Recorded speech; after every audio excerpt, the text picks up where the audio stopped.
Willie came up, you know, on the plight of the farmers, and I had to give him a little hard time on it because I said, Willie, we can't just subsidize everything. I said, if we end up subsidizing everything, and my wife chewed me out the rest of the day. She said, how can you treat Willie Nelson like that when he came in?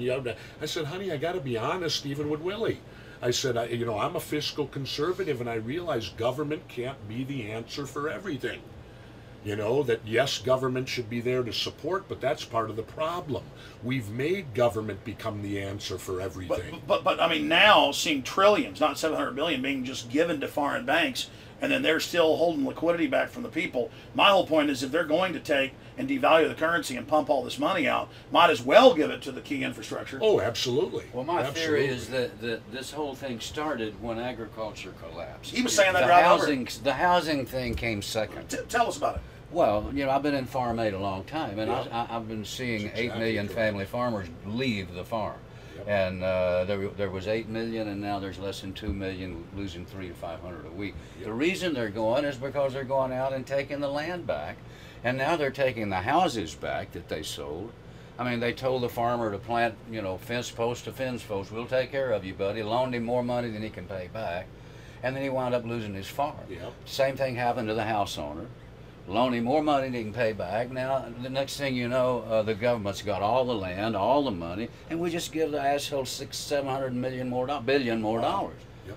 Did Alex? Is that exactly what I related to you? On the drive over here, he said. I said what happened today in the mortgage industry is an identical repeat of what they did to the family farmers back in the '80s. You want to give a speech on that tonight? And they saw how it worked then. It worked against the family farm, and actually it was my wife that made me aware. She said, this is the same thing they did to the family farmer. See, my wife comes from a farming community in southern Minnesota. That's how come she chewed me out so bad. Well, we had 8 million small family farmers at the end of World War II, and they were a great, economically they were doing well. Yep. And we had made them do well because we had what they call 100% parity, which we paid the producers all their costs and production so that they wouldn't lose money. They had 100% parity. We're going to take care of our producers, steel farmers, whatever. That was the end of World War II. Paid them what they needed to survive. Yeah, because we needed them. We needed them to be strong. We had 8 million strong family farmers out there. After the war, they dropped that 100% parity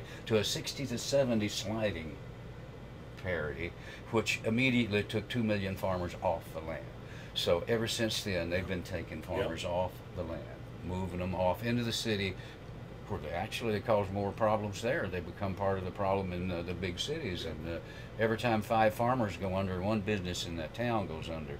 So it's a domino effect, and it's been doing for 40, 50 years now. We've been losing our farmers and our small towns.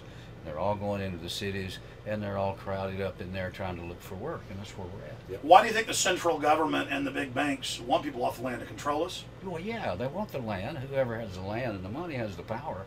And they'll dole it out to you until you can afford it, and they'll sell you something, and they'll take it back once you've paid them all you got, and then they'll take it back and say, now it's mine again. Because of the economic situation that we're in now, and because of it's a downward spiral now. I mean, it's going back to the basics. So the big corporate banker is in trouble now. So who comes back onto the scene? The small town banker. He's going to come back in and he's going to save the farmers, because whenever they forced him out of business, the farmer would come in for a loan and the guy said, no, you can't pay, we want the farm. That small banker, a small town banker will say, yeah, we're buddies, we're family, we're friends, we'll carry you this year. So that's coming back. That's the good news. We're all going to get back together and start taking care of each other. Grow our own food out here, sell it here in town, consume it here in town. When you ate breakfast this morning, everything on your plate probably came from more than 1,500 miles away. So we need to stop that, because the environment is screwed up when you start importing everything. So we raise it here. Sustainable agriculture, local sustainable agriculture. It's just like, and I know it's going the opposite way now, but when gas prices shot up to $4 a gallon, I actually took and looked at that and thought, yeah, that's horrible, but you know, for every dark side, there's always a light side. Maybe we'll get on solar. Well, not just that. What I went after was, you know, with gas being so expensive and healthcare being what it is today, one of the greatest things you can do for healthcare is preventative. That's the true measure of the healthcare problem, is as much preventative medicine as you can do, the better it will be, because then you won't need the healthcare as much. Well, when the gas prices shot up to $4 a gallon, I kind of took in and said, you know what? This is going to force people to become more physically fit again. They're going to now, instead of driving to that local store with the car, they might walk. They're going to say, Jesus, with gas at $4 a gallon, I'll walk down there and buy the eggs and milk I need and walk home. Well, that walking alone is physical fitness, which means we're a country today of obesity.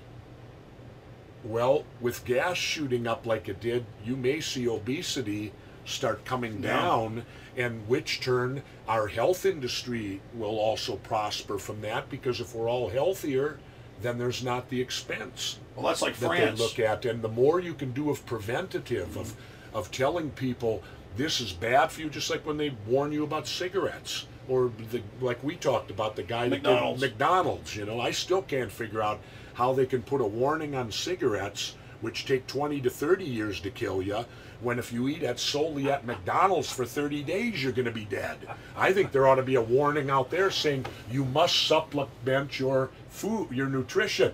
You cannot survive on McDonald's alone or you'll be dead, which was what that movie showed. You know, I've never ate there since.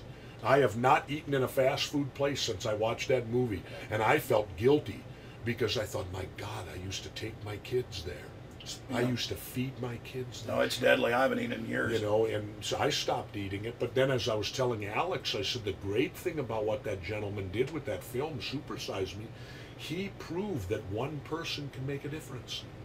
Because he put this film out and he literally changed the entire fast food industry.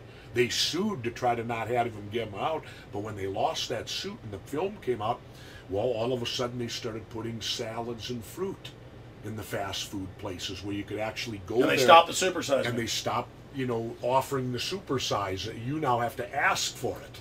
They don't, when you pull up, would you like that supersize? Because remember the guy, every time they'd say that, he says, yeah. And cripe, he's eating that shit. And then I sat back and looked, and, you know, and I always try to stay in pretty good shape. And although I did get my hip replaced this year, Willie. Oh, wow. January. Yeah. So What'd you heard it surfing? No, I heard it from 15 years of wrestling and 6 years of being a Navy SEAL. I think had more to do with it than any surfing did. Not bad. But I'll start running again in January. I decided to wait a whole year before I start my physical training hard. Yeah, you really got skinny. I mean, you're still in good shape, but a couple years ago I saw you were like... Oh, I don't want to be big. Yeah. I'm working as hard now to lose everything that I did to gain in the old days. Because I'm 57 now, and at age 60, I don't want to be 250 pounds. No, I hear you. I'd rather be down around 210, 215. Wow. So shifting gears while we've got both you guys here together, why did you go public for 9/11 Truth, Willie? I mean, what made you take the plunge? You know, knowing you get heat for it, you've done that on so many issues. I mean, why did you speak out? I never had any questions. When I first saw the buildings fall, I said, damn, it looks like Las Vegas. Looks like they're imploding some buildings. And I've seen buildings imploded. I know I've seen planes that hit buildings. Planes don't knock down buildings. Fire doesn't burn down buildings. That building was blown up internally, and I'm not a smart guy, but I could see that. Oh, you're a smart guy. And I could see that both of them fell exactly symmetrically together as, you know, the dunes did in Vegas. I mean, I was watching all of that in the third building. Nothing happened to it, and it fell. I said, damn, you know, what's going on? Man. And then the next thing I know, there's this big thing that this happened, and that happened when we knew that did not happen. So why did they do it?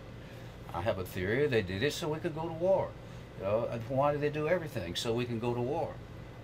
We're the biggest arms dealer in the world. We sell bullets to both sides. We start a war over there and a war over there, and we stir it up. So whoever we want to win, and give them the best bullets. And that's what we've been doing for a long time.